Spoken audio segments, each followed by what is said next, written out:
What I'd like to do today is talk about one of my favorite subjects, and that is the neuroscience of sleep. Now, there is a sound.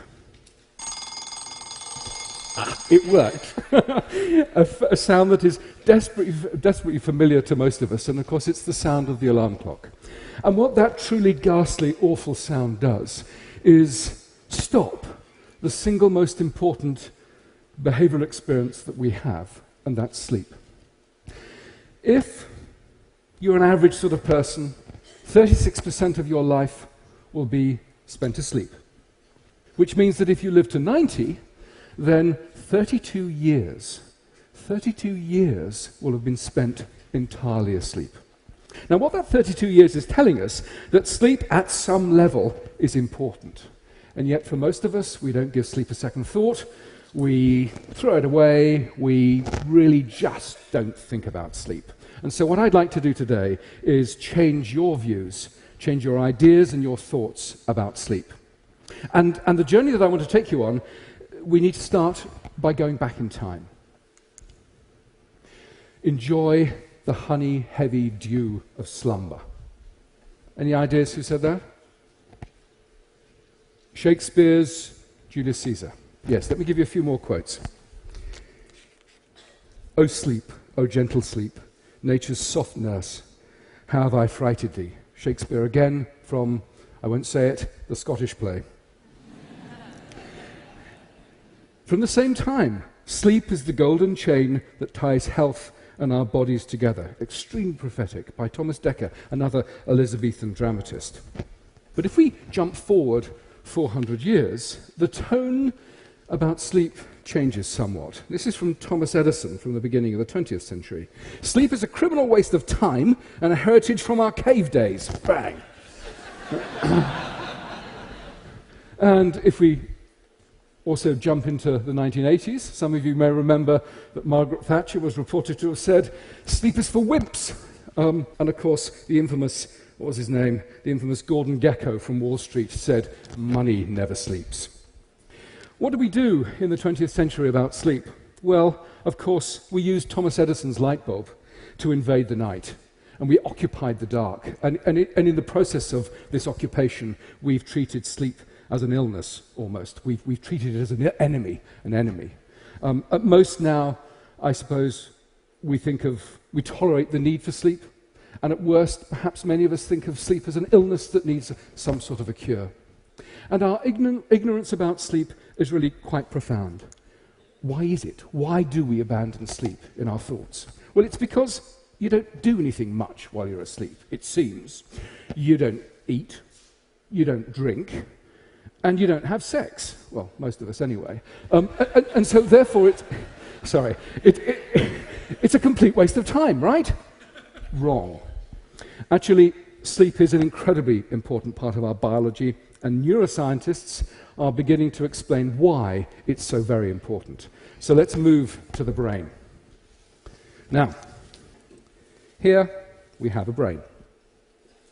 This is donated by a social scientist, and they said they didn't know what it was or indeed how to use it. So,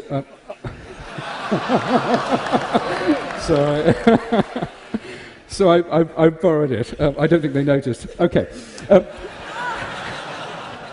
The point I'm trying to make is that when you're asleep, this thing doesn't shut down. In fact, some areas of the brain are actually more active during the sleep state than during the wake state.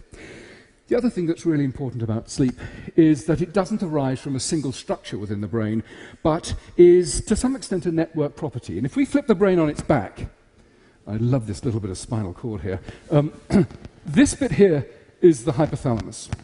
And right under there is a whole raft of interesting structures, not least the biological clock. The biological clock tells us when it's good to be up, when it's good to be asleep, and what that structure does is interact with a whole raft of other areas within the hypothalamus, the lateral hypothalamus, the ventrolateral preoptic nuclei. All of those combine, and they send projections down to the brainstem here.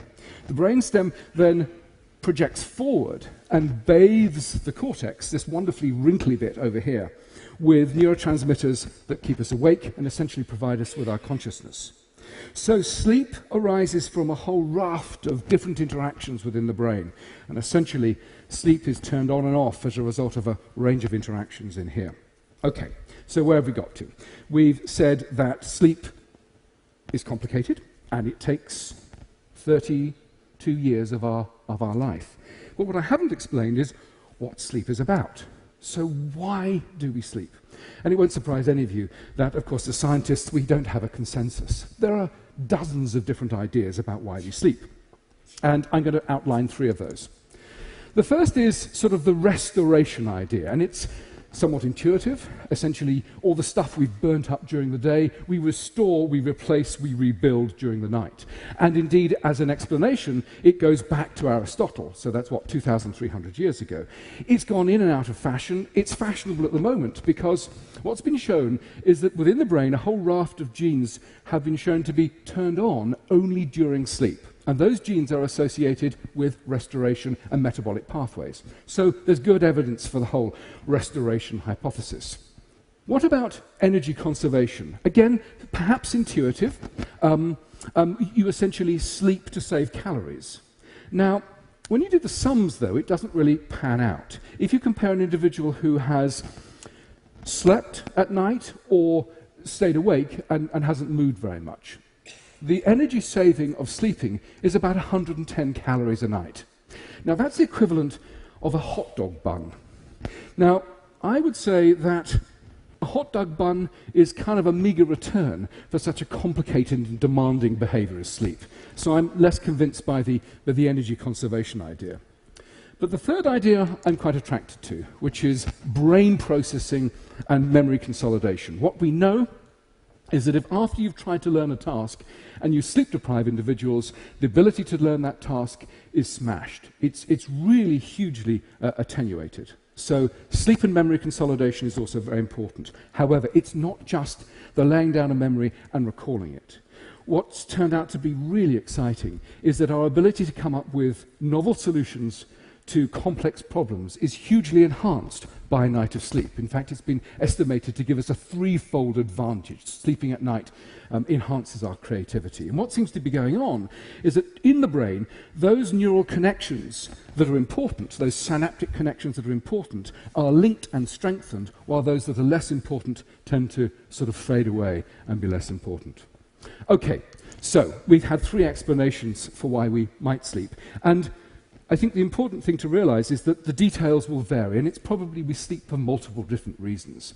But sleep is not an indulgence. It's not some sort of thing that we can take on board rather casually.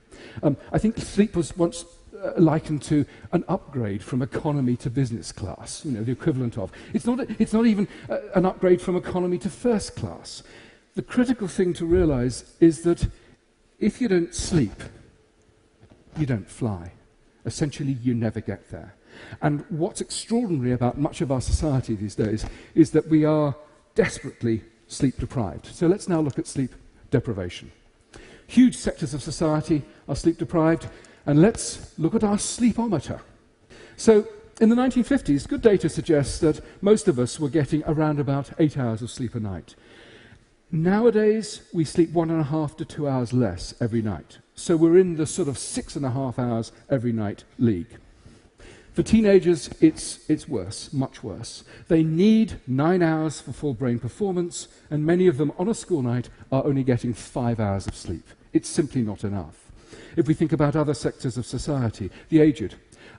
If you are aged, then your ability to sleep in a single block is somewhat disrupted, and many sleep, again, less than 5 hours a night.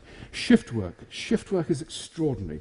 Perhaps 20% of the working population, and the body clock does not shift with the demands of working at night. It's locked onto the same light-dark cycle that the rest of us. So when the poor old shift worker is going home to try and sleep during the day, desperately tired, the body clock is saying, wake up. This is the time to be awake. So the quality of sleep that you get as a night shift worker is usually very poor, again, in that sort of 5-hour region. And then, of course, tens of millions of people suffer from jet lag. So who here has jet lag? Well, my goodness gracious.